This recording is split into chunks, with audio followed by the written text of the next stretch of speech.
Alright, YouTube. Nate Dunn back again, Mississippi Wrenches. So today what we have here is we got a set of rims. We're gonna repair first and then we're gonna repaint them. Like I said, the customer at first we was gonna do a two-tone style rim, but by the time he gave me the little center cap, then that pretty much determined everything. But I'm just showing you how bad this curb rash is. It ain't got on the machine part of this wheel here. So I'm going to show you how to replicate and fix that again. And we're just going to go there. So first thing first, I'm going to go ahead and just use the electric grinder with, really be honest with you, this is it's a flap wheel on there, but it's a used flap wheel. So it might have been 80 grit. And it wound up being, by the time I got done using it, it might have been at a 180, but that's all I needed. The main thing is when you're doing the machine, at the machine finish, you want to keep it all in one direction. You don't want to mix up the directions. I'm sorry. You want to just keep it all in one direction. That way it's more of a uniform fit. And so I'm just going to keep on going through there, through the machine finishes. Then I'm going to come around the outside of the rim and start to kind of smooth the edges. Get the hard pitting and all that stuff off of it. And we're going to keep on going with the repair. But you see right now I'm just steady redefining the machine part.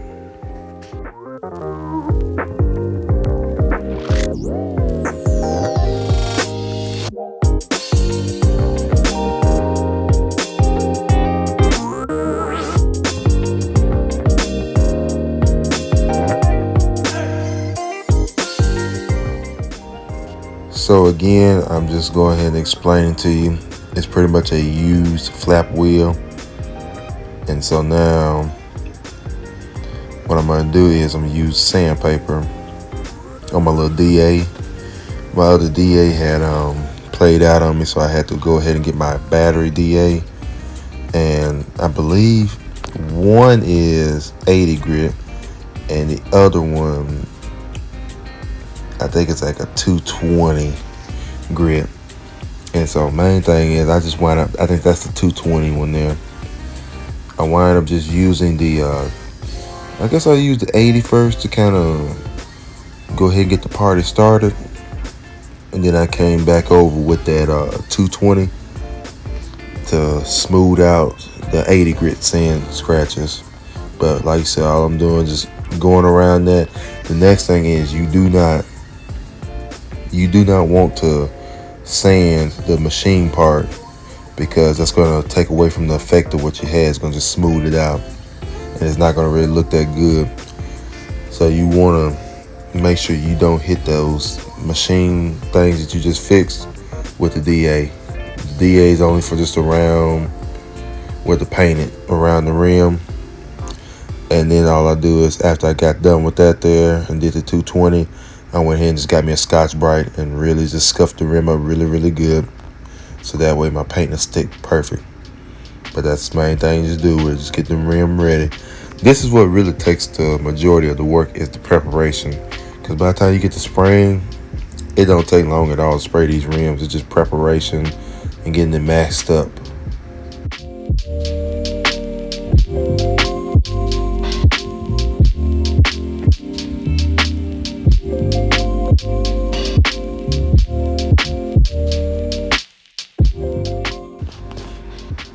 So after I got done using the Scotch-Brite, I went ahead and took the rims, did my old Comet trick, and just scuffed and cleaned those with the Comet trick. And so now what I'm showing you is around where some of the exposed aluminum is, right around the corners there, right there, I'm just going to use a wet piece of sandpaper to smooth those edges out there, because they was smooth at first with the 220, but we want them to be even smoother. So I just took some of that 400 and it smoothed out that metal even better. So it felt better, and I liked it better like that. And so I'm just feeling it, make sure it's good. And I got everything, and it's pretty much, it's great. Right here is, I went to Home Depot. I'm showing you the prices of those flap wheels. You need to go to Home Depot or Lowe's. Here's the mixing cup you're gonna need. It's just, all you need is one mixing cup for this. And I went ahead and got the Rust-Oleum because I wanted to use this job. I want to do this job where you pretty much do it on spray cans. And I got me a roll of masking tape. That's the price on that. And I got other stuff, the self etching primer, and I also got some filler primer too. And this one right here is going to be the star of the video here. This is a aerosol paint, pretty much paint can. This is pretty much what all I paid for with this, was like $62.60. So again, I just went ahead and used my glass cleaner to clean the rim up really good. And I'm just wiping it clean. And I'm going to show you in a minute while we got the masking tape. So the masking tape is made for the little machine areas because I don't want to get paint on those. And so I'm going to show you a pretty clever way of masking this up here in just a second after I get all these strips of tape put on there. So as sharp as them edges are, you want to just kind of push down on it with your finger to where you get a nice lining, and just take that razor and just cut it. And you see how nice and sharp and I guess I say uniform it looks there. And so boom, that's good. Now top tip, when you mask stuff like this right here, especially on this style of rim, if you got this style of rim and it comes out to the end, leave that end piece a little bit longer, so that way it's going to be easier for you to grab it. So by the time you get done painting the base coat, you see how it looks now? By the time you get done painting the base coat, you can just reach there and you can peel the masking tape up a little easier. But otherwise, that's what it's supposed to look like. Now I'm showing you right there with the exposed aluminum. I'm just using the self etching primer, and it does good. I'm just purging it now. And just go ahead and just get a couple of coats of that self etcher on there, let it dry, and then you should be good to put your base coat on after that.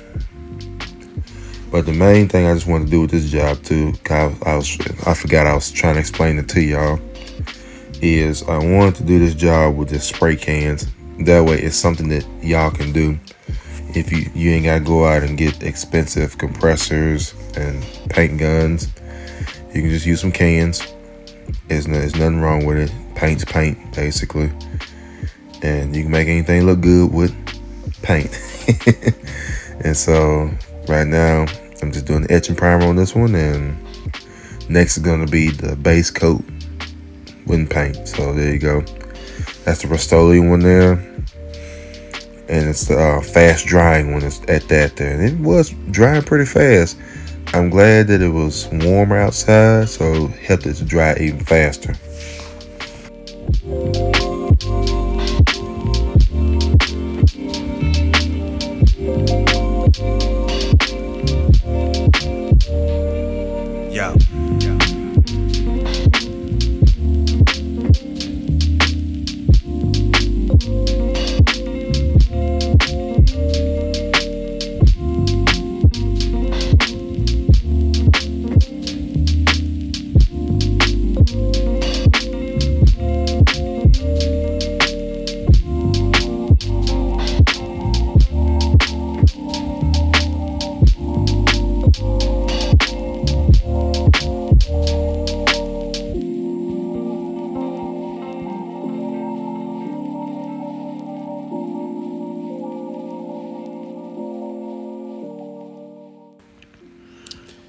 And fun fact too, I was able to paint and cover these rims all with just one can. So that's a plus right there.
Now you see what I'm talking about now.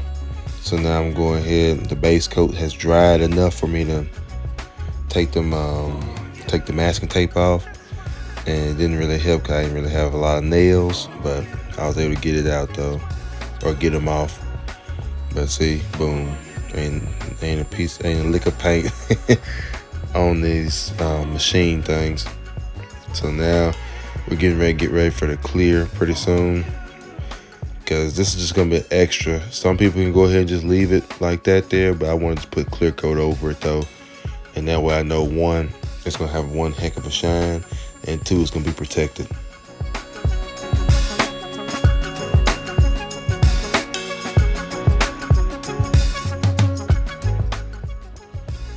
So this right here where it's get interesting.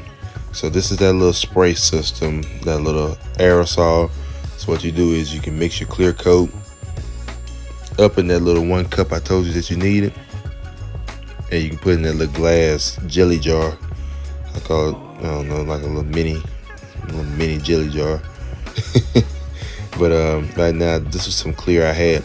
Actually, I had clear left over from that 2000 truck, kind of, you know, weekend restoration wise. And that's the next thing too. I'm gonna get you the price of the price of that clear coat should be in the descriptions, so that way you can actually factor that in with that $62. That $62 that you had that I had showed y'all can factor this clear coat in as well too, from the RC company, and they're very reasonable with their price. But now I'm just going ahead and putting this in the little jelly jar and screwing the top on, and we're getting ready to shoot some clear. I got it kind of purged out, and so I'm trying to go ahead and lay the clear down as good as I can. But just to be honest with you though, the thing was leaking, and I don't know if I shook it up right or what. I was kind of having problems with it, and I said, dang it, I'm having problems. I don't even know if I can even finish this job. And so I pulled another rabbit out the hat. This is my Milwaukee electric spray gun. So I'm running a little Milwaukee battery on it. And so I put that clear in there.